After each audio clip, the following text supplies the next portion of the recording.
Olá a todos!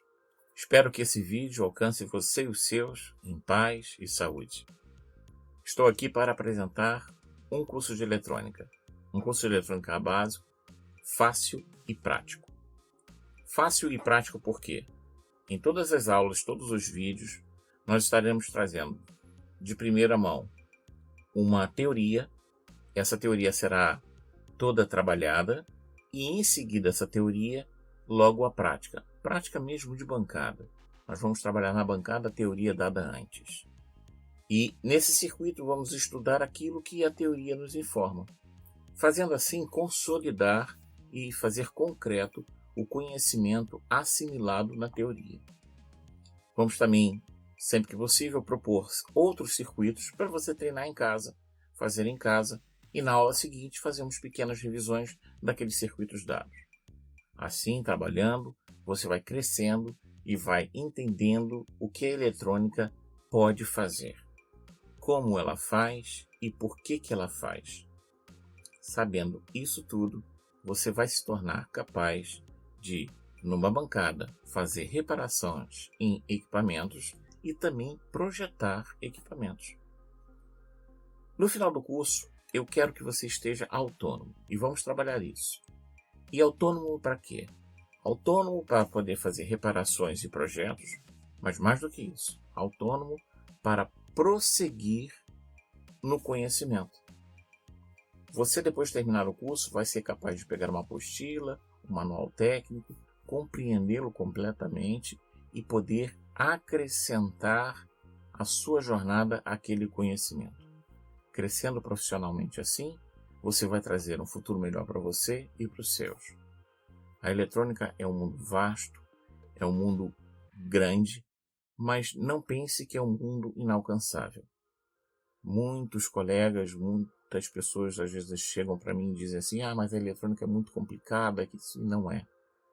Circuitos são similares, circuitos são muito semelhantes, e você não precisa ser um conhecedor de todos os equipamentos, de todas as... Não.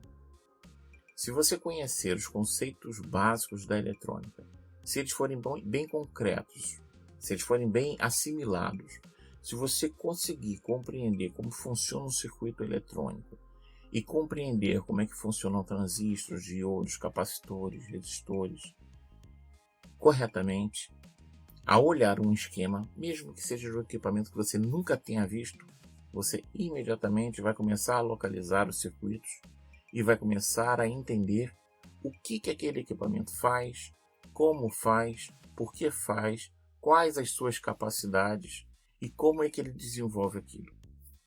Isso vai sim, acredite em mim. Então, sem mais enrolação, eu vou pedir só que você faça a sua inscrição no canal, dê o seu like, ative o sino de notificações para que o YouTube entenda que esse conteúdo é relevante e para toda vez que eu lance uma nova aula, você fique sabendo. Eu peço seu like e a sua inscrição para que eu possa ser estimulado a desenvolver mais e mais conhecimentos. Após terminar esse curso, provavelmente ainda vou lançar outros vídeos, como já tem alguns vídeos aqui no canal, para que você possa ir desenvolvendo as suas habilidades. Vamos crescer juntos? Vamos trabalhar? Vamos ser aquilo que sonhamos ser? Eu te convido a participar e entrar nesse mundo e a prosperar com a eletrônica. Não é uma promessa vazia, é uma promessa concreta. Vamos lá? Então, como vai ser o curso? Sem enrolação, sem nada, direto ao ponto, pau na máquina. Ao curso de eletrônica fácil e prático. Vamos? Muito bem. Comecemos então pelo conceito de corrente elétrica. O que é uma corrente elétrica? Ela está presente em todos os circuitos eletrônicos. É o fluxo ordenado de partículas que portam carga elétrica em um condutor. Vamos pensar agora um pouco. Imagine uma piscina. Uma piscina que não tem ninguém dentro, somente você. Você vê que a água ali está em movimento. O vento a movimenta, a temperatura a movimenta. Se você botar um óculos de mergulho e olhar para dentro da piscina, você vê que há partículas de poeira, pedacinhos de folha, e todos estão em movimento.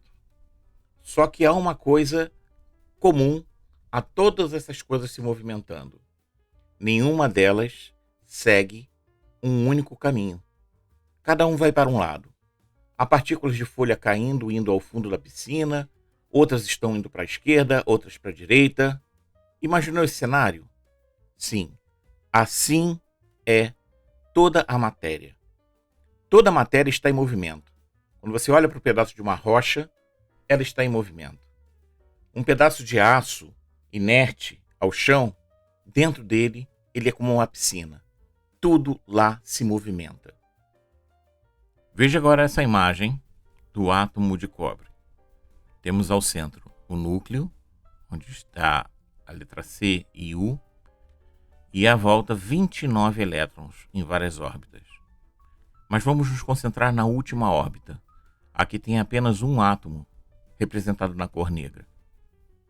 Esse átomo que está nessa última órbita, que é chamada de valência, ele troca de átomo vez em quando. O que isso quer dizer? Quando o outro átomo se aproxima, a força de atração desse átomo pode deslocar esse elétron para si. E esse átomo agora que tinha 29 elétrons, está com 30. E o equilíbrio é 29. E basta outro átomo se aproximar para que um elétron que está a mais nesse átomo pule para o outro. E assim sucessivamente. Aquele que ficou com 28 atrai mais um elétron, aquele que tem 30 se dispõe de um, e há ali um movimento, nessa massa em movimento de elétrons. Mas como eu disse na analogia da piscina, são movimentos aleatórios. Eles não têm uma direção. Eles são caóticos. Pois bem, para que a gente tenha aqui uma dimensão do que nós estamos falando, imagine agora o estádio do Maracanã. Lá no centro do estádio do Maracanã, ele parece um núcleo. E se ele fosse proporcional, ele seria do tamanho de uma laranja. Isso. Põe uma laranja agora mentalmente no centro do estádio do Maracanã. Este elétron que troca de um átomo para o outro é uma cereja que está rodando em alta velocidade pelas ruas à volta do Maracanã. Essas ruas que existem em volta do estádio são a órbita da valência. Então, como na analogia da piscina, você pode ver que os materiais concretos, na verdade, de concreto não tem muita coisa. São mais espaços vazios do que concretos. Com isso em mente, vamos agora entender a corrente elétrica. Bem, para entendermos a corrente elétrica, vamos voltar à figura do nosso átomo de cobre. Ele assim está em equilíbrio. Ele tem lá os seus 29 elétrons e nós percebemos que quando ele se junta com outros átomos de cobre, só há um movimento aleatório e desordenado. Mas nós já vimos que corrente elétrica é o movimento ordenado, ou seja, num único sentido, numa direção. Então, como é que isso acontece? Vejamos a próxima figura. Nós temos aí duas caixas d'água. Uma caixa d'água está cheia de água, até quase em cima. E outra caixa d'água vazia, sem nenhuma gota. Embaixo nós temos uma tubulação com um registro ao meio. Ora, a caixa cheia não tem contato com a caixa vazia. Isso quer dizer que eu tenho um ambiente que tem um grande potencial e um ambiente que não tem nada, que está vazio. Está criada aí a nossa DDP. Você vai escutar muito isso neste curso. É uma diferença de potencial. Então, para que exista corrente elétrica, antes de tudo, temos que ter uma diferença de potencial. Nessa imagem, a diferença de potencial está numa caixa cheia em relação a uma caixa vazia. E se nós abrimos o registro, o que acontece?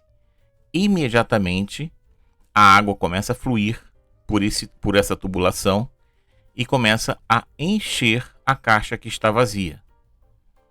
E elas vão ficar no mesmo nível. E quando elas ficarem no mesmo nível, ela já não vai ter mais esse fluxo de água pela tubulação. Por quê?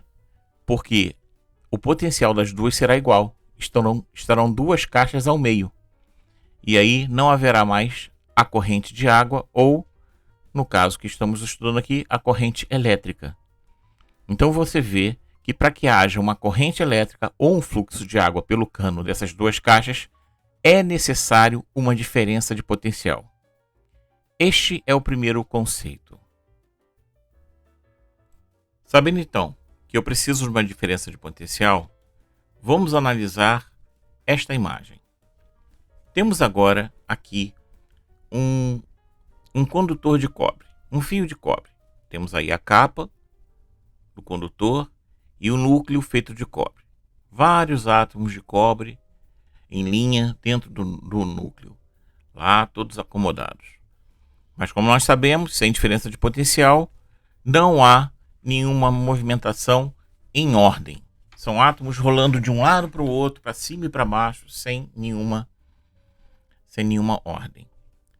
Agora, se ao lado esquerdo aqui aplicarmos uma corrente, aplicarmos uma tensão, uma diferença de potencial, aplicando agora, temos o que? Uma movimentação no mesmo sentido e ordenadamente de elétrons. Os elétrons agora vão saltando de um átomo ao outro, todos no mesmo sentido, de maneira ordenada e de maneira constante. Quando isso acontece, forma-se a nossa corrente elétrica, que segue num sentido, que segue ordenadamente. Bem, aqui vemos uma pilha. Do lado esquerdo, mais acima, temos o polo negativo e do lado direito, mais abaixo, o polo positivo. O polo negativo está carregado com elétrons e os elétrons têm carga negativa. E o polo positivo tem deficiência de elétrons. Então, quando ligamos agora um fio do polo negativo até o polo positivo, o que acontece é um fluxo de elétrons indo do negativo para o positivo. Isso é chamado sentido natural da corrente. É assim que a corrente se movimenta, do negativo para o positivo. Quero também afirmar que existe o sentido convencional da corrente, que é aquilo que aplicamos no papel, ou seja, nos esquemários, o sentido será do positivo para o negativo. Mas isso serve apenas a convenções de apresentação do circuito e compreensão de certos circuitos. Vamos ver isso mais à frente. O que eu quero que você se concentre agora é no sentido natural. Indo do negativo para o positivo, através de um fio, ele forma um curto-circuito. Por que curto-circuito? Porque este fio apresenta quase nenhuma resistência a essa corrente elétrica, fazendo com que essa bateria, de maneira muito rápida, seja descarregada, drene toda a sua potência em um período de tempo muito pequeno. Vemos aqui a imagem da caixa d'água, também agora à direita superior. A caixa d'água cheia está aqui fluindo por essa tubulação e temos ali um registro, mas esse registro está totalmente aberto. Assim como na bateria aqui, isto é um curto-circuito. Essa caixa d'água rapidamente irá drenar a sua capacidade para a caixa ao lado, que está vazia. E quando elas chegarem ao mesmo nível, chegarão ao ponto de equilíbrio. Quando chegarem a esse ponto, será o ponto em que podemos dizer que a bateria está descarregada. Descarregada por quê? Porque o polo negativo e o polo positivo da bateria têm a mesma quantidade de cargas. Ou seja, agora não existe mais a diferença de potencial entre os polos. E como já vimos antes, sem a diferença de potencial, sem DDP, não existe corrente elétrica. Assim como na caixa d'água, igualadas, no mesmo nível, não há corrente de água na tubulação, numa bateria em que o positivo e o negativo têm a mesma carga, também não há corrente. Quando chegar a esse ponto, dizemos que a bateria está descarregada e que no fio não há corrente. Compreendemos até aqui? Então vamos mais um pouco adiante.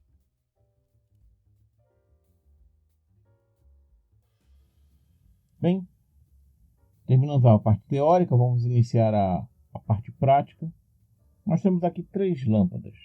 São todas lâmpadas automotivas de 12 volts. Que você usa em qualquer carro ou moto. Aqui nós temos uma fonte de alimentação DC e desse lado nós temos aqui um multímetro. Vamos usar esse conjunto para fazer alguns experimentos.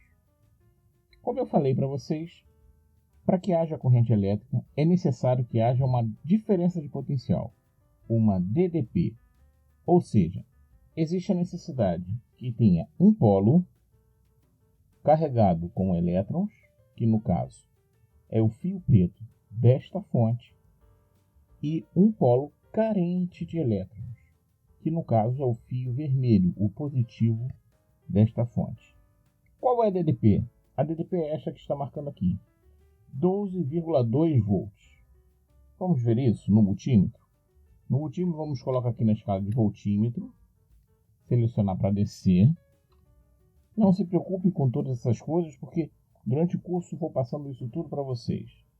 Aqui no polo positivo vou colocar a garra negativa positiva, certo? E no polo negativo, a garra aqui a ponta negativa também. Positivo com positivo, negativo com negativo. E temos ali 12,3. Ou seja, esta fonte e o multímetro estão concordando. Aqui realmente tem 12,3 volts. 12,3 volts. Certo?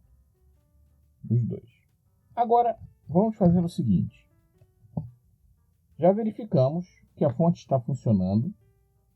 Que aqui tem 12,1, 12,2 volts. E, então, vamos fazer o que está discriminado exatamente no último slide, que é pegar a pilha e juntar os dois polos da pilha. Quero que você preste muita atenção nessa tensão aqui, ó. Atenção a esse número. Vamos ligar, eu não posso fazer isso durante muito tempo. E vou encostar um fio no outro. Encostei, a tensão foi para 2,2, 2,6, 2,7 volts. Isso que eu acabei de fazer foi um curto-circuito. Eu só posso fazer isso com esta fonte porque essa fonte tem uma corrente controlada de 1,5 ampere. Ou seja, ela não vai me fornecer uma quantidade de energia muito grande. Se eu tivesse feito isso com uma bateria de 12 volts, provavelmente eu teria queimado a mão e esse fio teria se desintegrado nos meus dedos. Ou seja, a corrente seria tão violenta, a potência empregada no fio seria tão violenta que ele seria desintegrado. Ele simplesmente ia evaporar entre os meus dedos.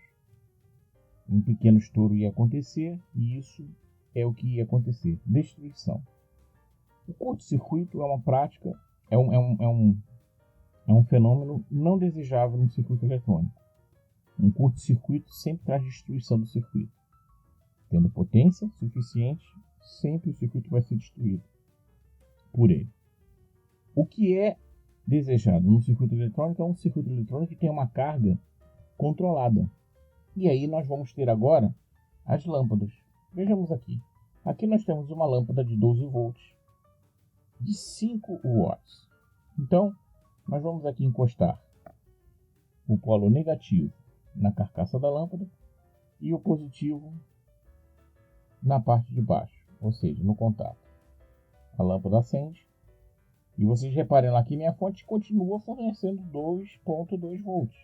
Ou seja, a lâmpada está acesa não drena a tensão da fonte. Porque agora eu tenho aqui uma carga controlada. Uma carga que tem uma resistência à corrente elétrica.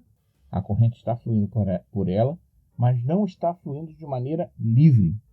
Existe uma resistência aqui. E a resistência na corrente elétrica é uma das grandezas elétricas, que nós vamos estar estudando na próxima aula. Agora, vamos usar um outro exemplo. Por exemplo, eu tenho esta outra lâmpada aqui. Esta é uma lâmpada de 12 volts, só que essa tem 55 watts. É uma lâmpada geralmente utilizada em faróis de carro. E vamos ligar ela e vamos ver o que acontece. Um polo no lado e outro fio no outro. A tensão abaixa e agora ela vai lentamente ligando. Mas você vê lá que não tenho mais 12 volts. Estou com 6,8 volts. Por que isso? Porque esta lâmpada tem 55 watts. E esta fonte me fornece apenas 1,5 ampere. Então quer dizer que esta fonte não tem potência suficiente, não tem corrente suficiente para alimentar esta lâmpada.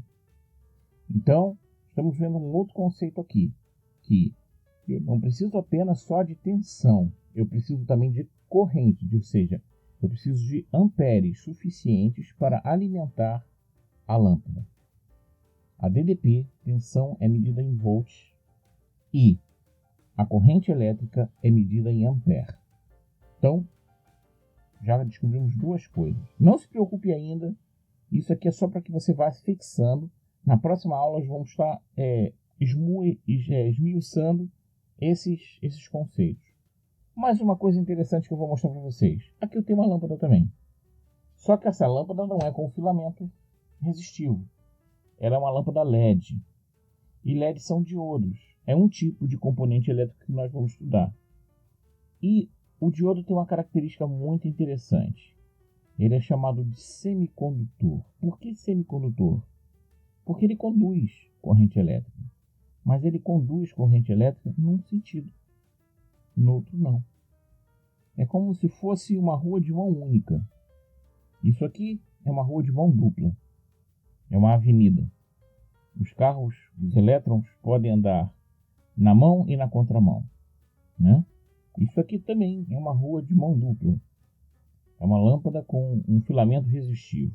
Anda-se na mão e na contramão. Esta não. Esta é uma rua de mão única. Só há um sentido para a corrente elétrica. Vamos comprovar isso? Vamos lá. Vamos ligar aqui, né, o negativo na carcaça da lâmpada e o positivo no terminal. E o que acontece? A lâmpada acende. É assim que ela é ligada no carro. Ela está acesa. Mas se eu inverter a carcaça agora com o positivo e o negativo no terminal, a lâmpada não acende. Vamos tentar isso com a lâmpada resistiva? Positivo na carcaça, negativo no terminal. A lâmpada acende. Vamos inverter. Negativo na carcaça, positivo no terminal. Ela também acende. Perceberam que enquanto essa lâmpada, que tem um filamento resistivo, funciona com a corrente elétrica nos dois sentidos, tanto do positivo para o negativo, do negativo para o positivo, é claro que a corrente elétrica, como nós vimos nos exemplos, elas não fazem sentidos diferentes. Mas eu estou a colocando em sentidos diferentes ali pelo fio. Neste, enquanto essa aqui é uma rua de mão dupla, nos dois lados ela vai acender e vai funcionar normalmente. Neste, não. De um lado, ele acende e funciona normalmente, ou seja, a corrente elétrica flui por esta lâmpada. Do outro lado, ele não acende, indicando que não há corrente elétrica. Interessante, não? 3 lâmpadas diferentes, 3 casos diferentes. Essa nos mostra que diodos, no caso aqui LEDs, conduzem corrente em apenas um sentido.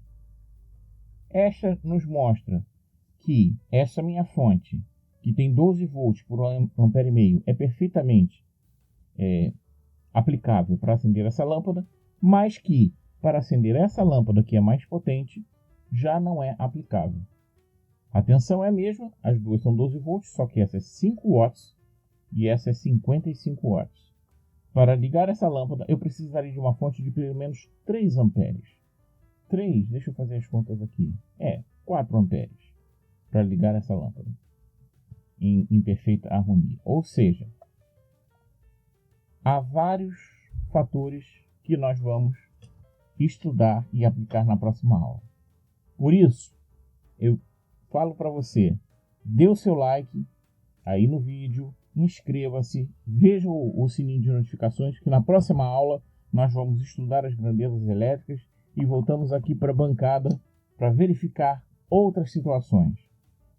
Espero que esse vídeo tenha recebido vocês e os seus em paz e saúde, e até lá, até o próximo vídeo.